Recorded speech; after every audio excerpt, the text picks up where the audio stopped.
Hi అండి, అందరికీ ఎలా ఉన్నారు? ఈరోజు మనం మష్రూమ్ కాజు మసాలా కర్రీ ఎలా తయారు చేయాలో చూద్దామా?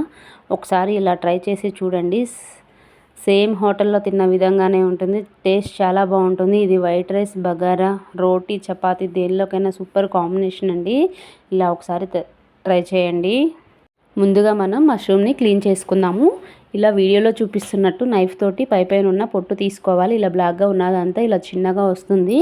ఇలా తీసుకొని అన్నిటినీ చక్కగా వాటర్ పోసుకొని 4-5 టైమ్స్ చక్కగా కడుక్కోవాలి.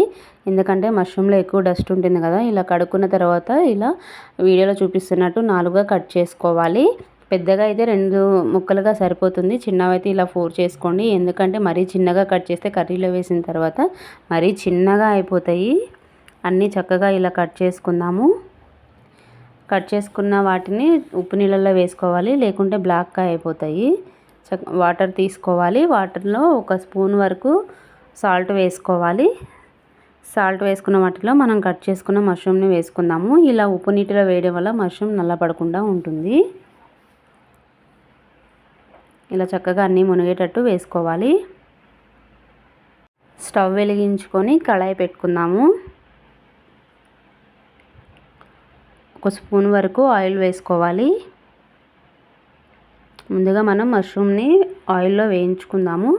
ఎక్కువ టైం ఏం అవసరం లేదు, ఒక 2-3 నిమిషాలు. ఎక్కువ టైం వేయిస్తే వాటర్ వస్తుంది. ఇలా హై ఫ్లేమ్లోనే పెట్టుకొని ఒక 2-3 నిమిషాల వరకు మష్రూమ్ని వేయించుకుందాము. ఇలా వేయించుకోవడం వల్ల చక్కని టేస్ట్ వస్తుంది మష్రూమ్కి. ఇలా అయిన తర్వాత వాటర్తో సహా తీసుకొని పక్కన పెట్టుకుందాము. అదే కళాయిలో 2 టీ స్పూన్ల వరకు ఆయిల్ వేసుకోవాలి. ఆయిల్ వేడయ్యాక 2 బిర్యానీ ఆకులు, 1 ఇంచు దాల్చిన చెక్క, 3 యాలకులు,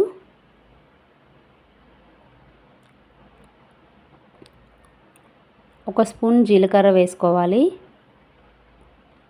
ఒకసారి కలుపుకోవాలి. 2 మీడియం సైజు ఉల్లిపాయలను తీసుకొని ఇలా ఎంత వీలైతే అంత చిన్నగా కట్ చేసుకోవాలి.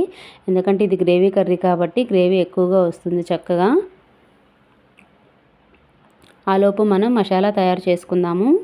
ఒక మిక్సీ జార్ తీసుకొని 2 టమాటాలను కట్ చేసుకొని వేసుకోవాలి. కొద్దిగా అల్లం వేసుకోవాలి. 20 వరకు వెల్లుల్లి వేసుకోవాలి. 15 నుంచి 20 వరకు జీడిపప్పు వేసుకోవాలి. వీటన్నిటిని మెత్తగా ఎంత వీలైతే అంత మెత్తగా మిక్సీ పట్టుకోవాలి. ఆనియన్స్ ఇలా బ్రౌన్ కలర్ అయిన తర్వాత మనం మిక్సీ పట్టుకున్న టమాటా పేస్ట్ వేసుకోవాలి. ఒకసారి కలుపుకొని టమాటా పేస్ట్ నుంచి ఆయిల్ సపరేట్ అయిన దాకా ఆయిల్లో వేయించుకోవాలి.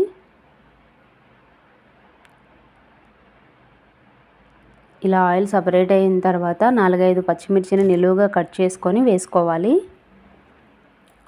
పచ్చిమిర్చిని కూడా ఆయిల్లో వేయించుకోవాలి. ఇప్పుడు స్పైసెస్ యాడ్ చేద్దాము. 1 స్పూన్ పసుపు వేసుకోవాలి. 2 స్పూన్ల కారం వేసుకోవాలి. 1 స్పూన్ సాల్ట్ వేసుకోవాలి. 1 స్పూన్ ధనియాల పొడి వేసుకోవాలి. చక్కగా ఆయిల్లో పచ్చివాసన పోయేదాకా వేయించుకోవాలి. 2 నిమిషాల తర్వాత మనం ముందుగా వేయించుకున్న మష్రూమ్ని వాటర్తో సహా వేసుకోవాలి. మష్రూమ్ని 2-3 నిమిషాల వరకు ఉడికించుకోవాలి. ఇలా ఉడికించుకోవడం వల్ల మసాలా మొత్తం మష్రూమ్కి పడుతుంది. మొత్తం ఒకసారి కలుపుకొని మూత పెట్టుకొని 2 నిమిషాలు ఉడికించుకుందాము.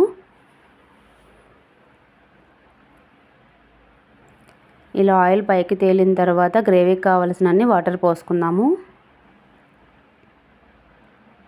నేనైతే మిక్సీ జార్ కడిగి అలా పోసాను, సరిపోతుంది. అంతా ఒకసారి కలుపుకొని మూత పెట్టుకొని ఆయిల్ సపరేట్ అయ్యిందాక కర్రీని ఉడకనిచ్చుకుందాం.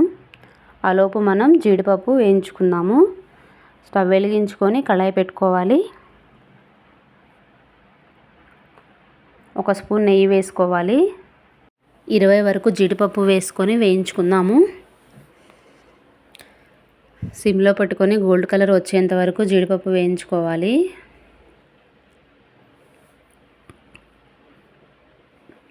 కర్రీ చూద్దాము. ఇలా ఆయిల్ సపరేట్ అయిన తర్వాత 2 స్పూన్ల వరకు గరం మసాలా వేసుకోవాలి. మనం ముందుగా వేయించుకున్న జీడిపప్పు వేసుకోవాలి. మసాలా మొత్తం జీడిపప్పు పట్టేటట్టు ఒకసారి కలుపుకోవాలి. మూత పెట్టుకొని 1 నిమిషం అలా ఉండనిద్దాం. 2 నిమిషాల తర్వాత ఇలా చక్కగా ఆయిల్ సపరేట్ అవుతుంది కదా, తరిగిన కొత్తిమీర వేసుకోవాలి. ఇలా ఒకసారి ట్రై చేయండి, టేస్ట్ చాలా బాగుంటుందండి. రోటీ, చపాతీ, బగారా దేనిలోకైనా సూపర్ కాంబినేషన్. ఒకసారి ట్రై చేయండి. కర్రీ ఎలా వచ్చిందో చెప్పండి. వీడియో నచ్చితే లైక్ చేయండి. Thank you so much.